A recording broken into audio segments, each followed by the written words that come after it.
Hello everyone and welcome to GS fighters. दोस्तों आज है 1 मार्च। 1 मार्च के लिए जितने भी महत्वपूर्ण प्रश्न बनेंगे हमारे करंट अफेयर से रिलेटेड, साथ में उनका जो स्टैटिक पोर्शन है हम उनको डिस्कस करेंगे। ओके, वीडियो पसंद आता है आप लाइक कर सकते हो, चैनल को अभी सब्सक्राइब नहीं किया है तो कर लीजिए। जीएस फाइटर्स आपका अपना चैनल है। तो चलिए शुरू करते हैं आज का वीडियो। पहला प्रश्न देखिए आप लोग, हाल ही में जारी रिपोर्ट के अनुसार वैश्विक बौद्धिक संपदा सूचकांक में 2024 में भारत का क्या स्थान रहा है। आप देखोगे वैश्विक बौद्धिक संपदा सूचकांक जो है, सबसे पहले तो याद रखेंगे यूएस चैम्बर्स ऑफ कॉमर्स के द्वारा इसको जारी किया जाता है और ये 12वां संस्करण था। ठीक है, इस जो है रिपोर्ट के अनुसार यूएसए फर्स्ट पोजीशन पर रहा, देन यूके रहा और उसके बाद जो है फ्रांस इस पोजीशन में थर्ड पोजीशन पर रहा इस रैंक में। ठीक है, तो ये टॉप 3 कंट्रीज हैं, यूएस, यूके और फ्रांस। भारत की पोजीशन इसमें रही है 40वीं। ओके, बाकी के और इंडेक्सेस देखेंगे, जैसे 13वीं रैंक रही है वैश्विक आतंकवाद सूचकांक के मामले में भारत की, और विश्व प्रेस स्वतंत्रता सूचकांक में 161वीं रैंक रही, और जलवायु परिवर्तन सूचकांक 2023 में भारत की 8वीं रैंक रही। इसके अलावा आप देखोगे वैश्विक प्रतिभा सूचकांक में भारत की रैंक 56 रही थी, और प्रतिस्पर्धा सूचकांक में भारत की रैंक 40वीं रही है। और आप हाल फिलहाल में आप देखोगे हेले पासपोर्ट इंडेक्स जारी किया गया है जिसमें भारत की रैंक रही है 85वीं। ओके, एक और याद रखेंगे हंगर इंडेक्स में भारत की रैंक बहुत ही खराब रही है, 111वीं रैंक रही। अब आप मुझे कमेंट सेक्शन में लिखकर बताइए कि वैश्विक लोकतंत्र सूचकांक में भारत की क्या रैंक रही 2024 में। ओके, तो हमारे इस प्रश्न का सही जवाब ऑप्शन नंबर सी है। वैश्विक बौद्धिक संपदा सूचकांक 2024 में भारत का स्थान 40वां रहा। ठीक है, चलिए अगला प्रश्न ये है, राष्ट्रपति द्रौपदी मुर्मू के द्वारा किसे देश के नए लोकपाल के रूप में नियुक्त किया गया है। पहली चीज़ याद रखेंगे, राष्ट्रपति द्रौपदी मुर्मू जी के द्वारा जो है इनको नियुक्त किया गया है और देश के ये दूसरे लोकपाल बने हैं। पहले लोकपाल कौन थे, आप देखोगे पिनाकी चंद्र घोष पहले लोकपाल थे, बट अजय माणिक राव और खानविलकर ये अभी बने हैं जो है नए लोकपाल। ठीक है, ध्यान रखेंगे नए लोकपाल अजय माणिक राव खानविलकर बने हैं। सुप्रीम कोर्ट के ये जो है जज रह चुके हैं और इनकी नियुक्ति अगले 5 साल के लिए या 70 वर्ष की उम्र जो भी इनमें से पहले हो जाए उसके लिए इनको नियुक्त किया गया है। 2022 में पिनाकी चंद्र घोष जो थे वो हैं सेवानिवृत्त हो गए थे 2022 में, और उनके स्थान पर प्रदीप कुमार मोहंती कार्यकारी अध्यक्ष के रूप में नियुक्त किए गए थे। बट जो पूर्ण रूप से दूसरे लोकपाल बने हैं वो हैं अजय माणिक राव। ठीक है, जो लोकपाल कार्यालय होता है उसमें 8+1, 8 का मतलब एक अध्यक्ष होता है, 8 अन्य सदस्य होते हैं, और इसमें से 50% सदस्य जो होते हैं वो जुडिशियल क्षेत्र से आते हैं। ठीक है, जुडिशियल क्षेत्र से आते हैं, न्यायिक क्षेत्र से। इसका काम क्या होता है लोकपाल का, भ्रष्टाचार के खिलाफ आरोपों की जांच करने का अधिकार होता है इनको। उसमें आप देखोगे प्राइम मिनिस्टर से लेकर सभी सांसद या मंत्री हैं वो भी इंक्लूड होते हैं। Group A, B, C, D level के जितने भी अधिकारी होते हैं लोकपाल के अंतर्गत आते हैं। इनके खिलाफ भ्रष्टाचार की जांच लोकपाल कर सकते हैं केंद्रीय लेवल पर, और सेम राज्य स्तर पर भी होता है तो वो उसे बोलते हैं लोकायुक्त। ठीक है, सेम काम करते हैं। लोकपाल एवं लोकायुक्त जो विधेयक था 2011 में लाया जाता है, 2013 में इसको जो है संसद के द्वारा पारित कर दिया गया, और 16 जनवरी 2014 को इसको जो है ये प्रभावी हो जाता है। ठीक है जी, तो ये बेसिक इन्फॉर्मेशन थी लोकपाल के बारे में, ध्यान रखेंगे। प्रेजेंट में अजय माणिक राव जो हैं लोकपाल बने हैं दूसरे। ओके, अगला प्रश्न ये है, 28 फरवरी को मनाए गए राष्ट्रीय विज्ञान दिवस की थीम क्या रही। देखेंगे हम राष्ट्रीय विज्ञान दिवस जो है हम मनाते हैं 28 फरवरी को। सबसे पहली चीज़ इसकी थीम बतानी है, विकसित भारत का ज्ञान, विकसित भारत के लिए विज्ञान, विज्ञान जरूरत आज की ज़रूरत, या विकसित भारत के लिए स्वदेशी तकनीक। ऑप्शन नंबर डी वाला एकदम सही है, विकसित भारत के लिए स्वदेशी तकनीक जो है इसका सही आंसर हो जाएगा। और एक चीज़ मैं बताऊं आपको, वर्ष 1928 की बात है, इसमें सर सीवी रमन यानी चंद्रशेखर वेंकट रमन के द्वारा रमन प्रभाव की खोज की गई थी। उसके उपलक्ष्य में राष्ट्रीय विज्ञान दिवस मनाया जाता है, और 1930 में भौतिकी के क्षेत्र में इनको नोबेल प्राइज़ भी मिला था, और 1954 में इनको दिया गया था भारत रत्न। ठीक है, तो ये बेसिक इन्फॉर्मेशन है, ध्यान रखेंगे। सर सीवी रमन के द्वारा रमन प्रभाव की खोज की गई थी, उसको याद में 28 फरवरी को हम लोग सेलिब्रेट करते हैं राष्ट्रीय विज्ञान दिवस। राष्ट्रीय विज्ञान दिवस 2024 की थीम विकसित भारत के लिए स्वदेशी तकनीक। ओके, चलिए वीडियो पसंद आ रहा है तो आप लाइक कर सकते हो। ठीक है, न्यायपालिका के भीष्म पिता कहे जाने वाले जिनका हाल ही में निधन हो गया, आपको बताना है किसे कहा जाता है। ठीक है। न्यायपालिका के भीष्म पितामह मनोहर जोशी, फली एस नरीमन, फातिमा बीवी, डैनियल मोरे। आप देखोगे जो फातिमा बीवी हैं सुप्रीम कोर्ट में पहुंचने वाली पहली महिला जो जज थी, ये थी। और हमारे इस प्रश्न का सही जवाब ऑप्शन नंबर बी है, फली एस नरीमन। देखो ऐतिहासिक कानूनी कार्यवाहियों में इनकी सक्रिय भूमिका रही थी।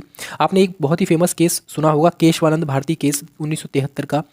उस केस में इन्होंने बहुत ही महत्वपूर्ण भूमिका निभाई। कुल 13 जज थे, 13 में से ये एक थे, ध्यान रखेंगे, फली एस नरीमन। ठीक है। 1972 में इनको अतिरिक्त सॉलिसिटर जनरल भी बनाया जाता है और 2007 में इनको देश का दूसरा सर्वोच्च नागरिक सम्मान पद्म विभूषण से भी जो है सम्मानित किया जाता है। तो ध्यान रखेंगे न्यायपालिका के भीष्म पितामह कहे जाते हैं फली एस नरीमन और 95 वर्ष की आयु में इनका हाल फिलहाल में जो है मृत्यु हो गई है। अगला प्रश्न ये है, हाल ही में जारी रिपोर्ट के अनुसार दुनिया में सबसे कम प्रजनन दर का मतलब होता है कि उस देश की जो महिलाएं हैं अपने पूरे जीवन काल में कितने बच्चों को जन्म देती हैं। आपके ऑप्शंस हैं जापान, साउथ कोरिया, चीन या फिर भारत। ऑप्शन नंबर बी एकदम सही है। जो साउथ कोरिया है उसकी जो महिलाएं हैं उसकी प्रजनन दर जो है आप पूरे जीवन काल में देखोगे तो ऑन एन एवरेज एक महिला एक बच्चे को भी जन्म नहीं दे रही है, यानी कि जो एवरेज निकाला गया तो 0.72 बच्चों को जन्म देती है एक महिला अपने पूरे जीवन काल में। ठीक है। तो इस प्रकार जो है साउथ कोरिया की जो पॉपुलेशन है बहुत ही जल्दी घटती जा रही है। एक पॉपुलेशन को सस्टेन रखने के लिए आप देखोगे 0.1 जो प्रजनन दर होती है ये बिल्कुल सही होती है। और मान लीजिए किसी देश की जनसंख्या, मान लीजिए भारत की आज 140 करोड़ है और 100 साल के बाद भी हमें 140 करोड़ ही रखनी है, तो 2.1 का जो रेशियो है बर्थ रेट है वो होना चाहिए। ठीक है। जो है साउथ कोरिया की सबसे कम प्रजनन दर है। साउथ कोरिया के जो राष्ट्रपति हैं अभी फिलहाल में यूंग सुक योल है। और 2-3 चीज़ें और याद रखेंगे, जैसे वर्ल्ड लार्जेस्ट चिप सेंटर आपको साउथ कोरिया में मिलेगा। और चिप सेंटर मतलब जो आप सिलिकॉन वाली चिप यूज़ करते हैं उसका सेंटर साउथ कोरिया में सबसे ज़्यादा है। और तैरता हुआ शहर भी सबसे पहले यहीं पर विकसित किया गया है जिसका नाम है ओसीनिक्स सिटी साउथ कोरिया में ही है। ठीक है। और हाल फिलहाल में साउथ कोरिया ने कुत्तों के मांस की बिक्री और उस पर खपत पर बैन लगा दिया है, ध्यान रखेंगे इसको भी। तो ऑप्शन नंबर बी एकदम सही हो जाएगा, सबसे कम प्रजनन दर जो है साउथ कोरिया की है। अगला प्रश्न है हमारा, हाल ही में डेंगू के प्रकोप के बढ़ने के कारण स्वास्थ्य आपातकाल घोषित किया है कौन से देश ने? डेंगू के बढ़ते प्रकोप के कारण सूडान, इजराइल, केनिया या पेरू। ऑप्शन नंबर डी एकदम सही आंसर है। ऑप्शन नंबर डी यानी कि पेरू जो है यहाँ का जो स्वास्थ्य विभाग है स्वास्थ्य इमरजेंसी लागू कर दी है, डेंगू के केस ज़्यादा बढ़ गए थे यहाँ पे। बाकी के ऑप्शंस देख लीजिए, सूडान, भारतीयों को निकालने के लिए सूडान से अभी एक ऑपरेशन चलाया गया था, ऑपरेशन कावेरी। इजराइल में फंसे भारतीयों को निकालने के लिए ऑपरेशन अजय चला गया। और केन्या की कैपिटल है नैरोबी और नैरोबी में आपको मिल जाएगा यूनाइटेड नेशन एनवायरनमेंट प्रोग्राम का हेडक्वार्टर। ठीक है। यूएनईपी का जो हेडक्वार्टर है आपको मिलेगा कहाँ पर? यूएनईपी का हेडक्वार्टर आपको मिलेगा, ये मिलेगा केन्या की राजधानी नैरोबी में। ठीक है। बाकी के ऑपरेशंस देख लीजिए, जैसे यूक्रेन में फंसे भारतीयों को वापस लाने के लिए ऑपरेशन गंगा चलाया गया था, अफगानिस्तान में फंसे भारतीयों को निकालने के लिए ऑपरेशन देवी शक्ति चलाया गया। तो इस तरीके से आप लोग याद रख सकते हो। ठीक है। अगला प्रश्न है, केंद्रीय शिक्षा मंत्री के द्वारा स्वयं प्लस प्लेटफॉर्म लॉन्च किया गया है हाल फिलहाल में, आपको इसका संबंध बताना है किससे है। जो स्वयं प्लस प्लेटफॉर्म है इसका संबंध किससे है? सबसे पहले तो आप मुझे एक चीज़ बताइए कि केंद्रीय शिक्षा मंत्री कौन है। आप अपना जवाब जो है कमेंट सेक्शन में ज़रूर दीजिए। देखेंगे ये जो प्लेटफॉर्म है स्वयं प्लस प्लेटफॉर्म, ये बिजनेस ओरिएंटेड एजुकेशन प्रोवाइड कराएगा, ऐसे एजुकेशन जो बिजनेस को ज़रूरतों को पूरा कर सके। टेक्निकल नॉलेज साथ में रोजगार क्षमता का विकास हो। जैसा कि आप सभी को पता है कि भारत देश के अंतर्गत बेरोजगारी अपने चरम पर है, तो उस चीज़ को देखते हुए ये एक ओपन ऑनलाइन कोर्स प्लेटफॉर्म है। आप यहाँ से ओपन कोर्स कर सकते हैं कोई भी और बिजनेस से रिलेटेड फिर अपना बिजनेस स्टार्ट कर सकते हैं। कुल मिलाकर इस प्लेटफॉर्म का जो उद्देश्य है वो ये है कि आपको जो है जॉब सीकर नहीं जॉब प्रोवाइडर बनना है। ओके। प्रेजेंट में धर्मेंद्र प्रधान केंद्रीय शिक्षा मंत्री हैं, इनके द्वारा नई दिल्ली में इसको लॉन्च किया गया। कहाँ पर? न्यू दिल्ली में। स्वयं प्लस प्लेटफॉर्म, ध्यान रखेंगे बिजनेस ओरिएंटेड एजुकेशन और कोर्स प्रोवाइड कराने के लिए ये प्लेटफॉर्म है। ओके। चलिए, और आपको पता होगा 2020 में न्यू एजुकेशन पॉलिसी लाई गई है, तो उसमें भी टेक्निकल एजुकेशन पर ज़्यादा फोर्स जो है जोर दिया गया है कि बच्चे को सिखाने पर ज़्यादा जोर दिया जाए, प्रैक्टिकली ज़्यादा उसको जो है सिखाया जाए, ना कि जो है रट्टा मार एजुकेशन होनी चाहिए। ठीक है। तो एजुकेशन में बदलाव हो रहा है धीरे धीरे, इस तरह के जो है प्लेटफॉर्म आ रहे हैं, तो वहाँ पर आप जो कोई भी कोर्स करके अपना बिजनेस स्टार्ट कर सकते हो, अपना स्टार्टअप खड़ा कर सकते हो। ओके, तो ध्यान रखेंगे स्वयं प्लस प्लेटफॉर्म शिक्षा से रिलेटेड है। अगला क्वेश्चन है, रोमन रोलैंड पुस्तक पुरस्कार 2024 से किसे सम्मानित किया गया है? शशि थरूर, अदिति सेंडे, या फिर पंकज कुमार चटर्जी, या गुलजार। देखिए, गुलजार साथ में राम भद्राचार्य, इन दोनों को ही मिला है अभी हाल फिलहाल में 58वां ज्ञानपीठ पुरस्कार। कौन सा? 58वां ज्ञानपीठ पुरस्कार मिला है गुलजार साहब और राम भद्राचार्य को। हमारे इस प्रश्न का सही जवाब ऑप्शन नंबर सी है। पंकज कुमार चटर्जी को मिला है रोमन रोलैंड पुरस्कार 2024। अदिति सेंडे को घनश्याम दास बिरला अवार्ड मिला है, और शशि थरूर को मिला है फ्रांस का सर्वोच्च नागरिक सम्मान, जिसका नाम है Chevalier de la Legion D होनूर।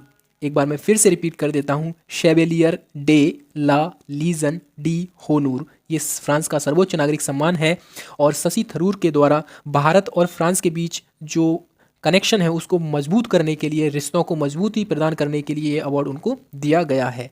Award से एक चीज़ याद आती है कि 77वें बाफ्टा फिल्म फेस्टिवल अवार्ड हाल फिलहाल में दिए गए, तो आपको याद रखना है सर्वोच्च जो कह सकते हैं सर्वश्रेष्ठ फिल्म मिली है ओपनहाइमर को। ओपनहाइमर को सर्वश्रेष्ठ फिल्म का अवार्ड दिया गया है। ठीक है, ध्यान रखेंगे। चलिए, ऑप्शन नंबर सी एकदम राइट आंसर है हमारे इस प्रश्न का।